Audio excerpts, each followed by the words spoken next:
Most of us remember Uncle Iroh as the wise, kind, tea-loving mentor, always ready with a thoughtful word and a warming smile. But behind that calm presence was a man of incredible strength. In a prison cell with nothing but his inner resolve, Iroh rebuilt himself, using calisthenics alone to become stronger than ever. He's a role model, not just for his wisdom, but for showing that true strength is the harmony of body and mind.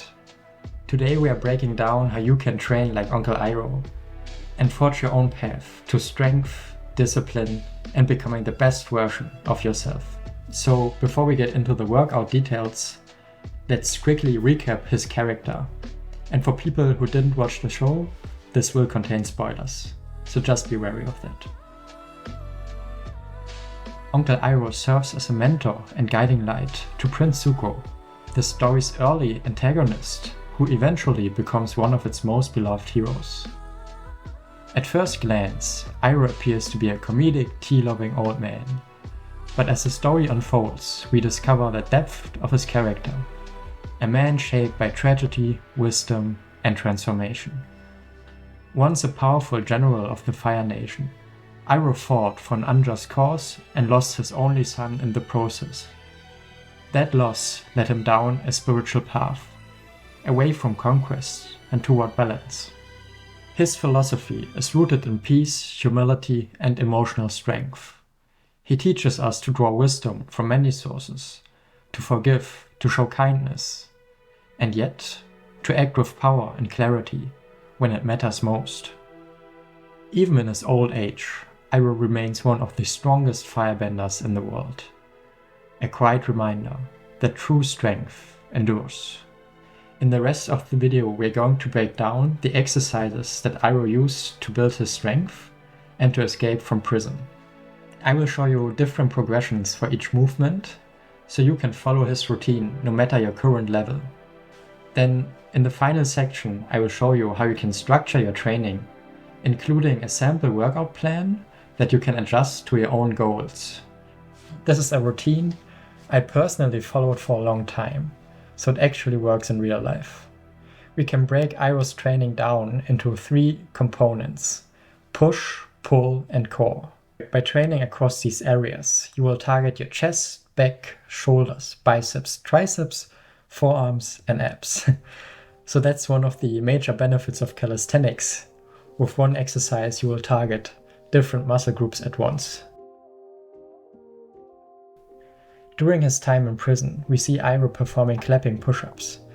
This is a great exercise to develop your chest muscles and your triceps.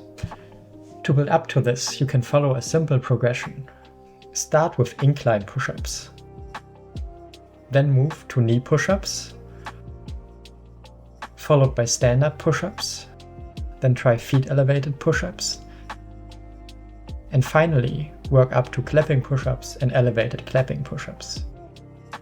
We also see Iroh doing handstand push-ups. This is a great exercise for targeting your shoulders and also your triceps.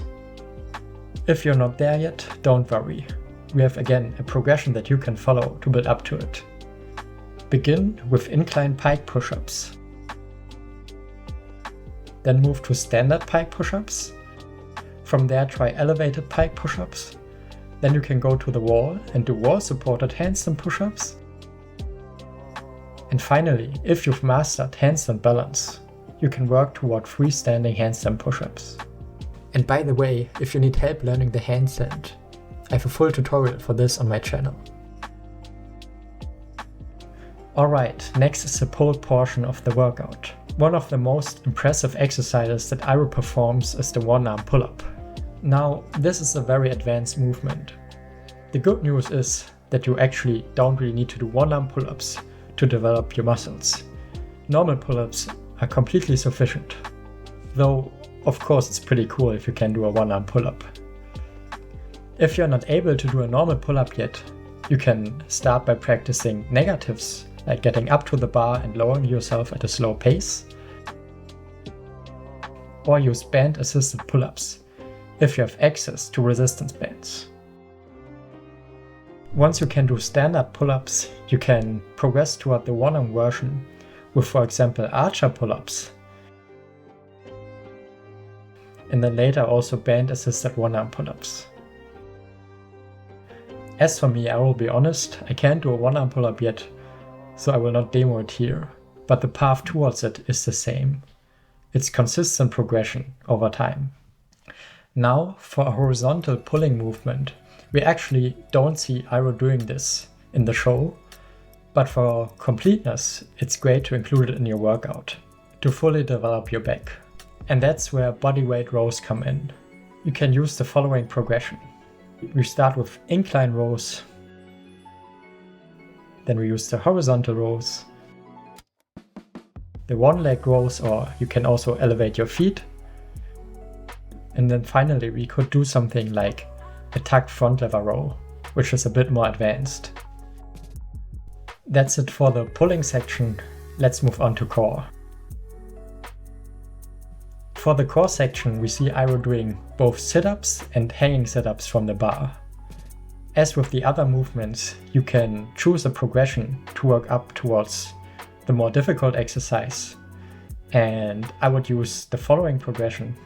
Start with regular sit-ups, and then you can move on to hanging knee raises, to leg raises, and then to toes to the bar. And if that's too easy, you can start doing hanging knee sit-ups, so you hang with your knees on the bar. Now, the variation that Iroh performs, using only his feet to hang onto the bar, it's a bit extreme, and I actually don't recommend doing that. You can of course try it if you want, but only if you feel secure, and maybe use mats below, because it's very easy to fall.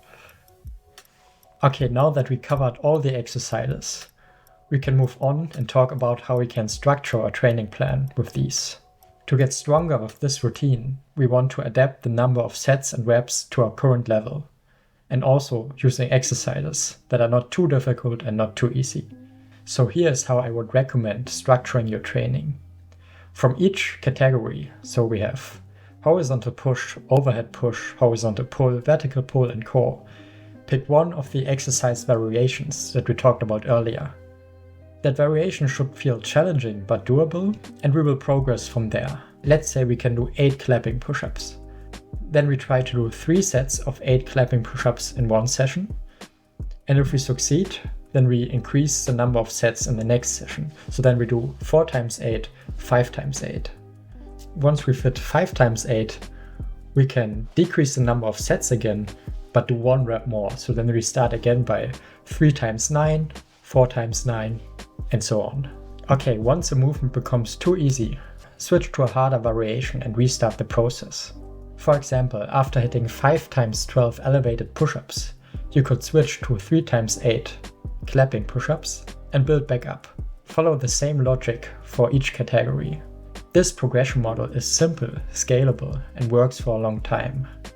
Here's a quick example how you might want to set up a training plan for a week using this method. I would say you can do both push, pull, and core on the same day, training 3 days a week. In the session itself, I would alternate between pulling and pushing movements, for example starting with pull-ups, then continue with push-ups, then do the rows, then the overhead push movement, and then do core. Rest for about 1 minute between each set, but you can also take a bit longer. The goal is consistent quality over quantity. So on the days between the workouts, I would recommend to have rest for the upper body, but you can still train legs, which we didn't cover in this video. But yeah, again, follow this routine 3 times a week and you're good to go.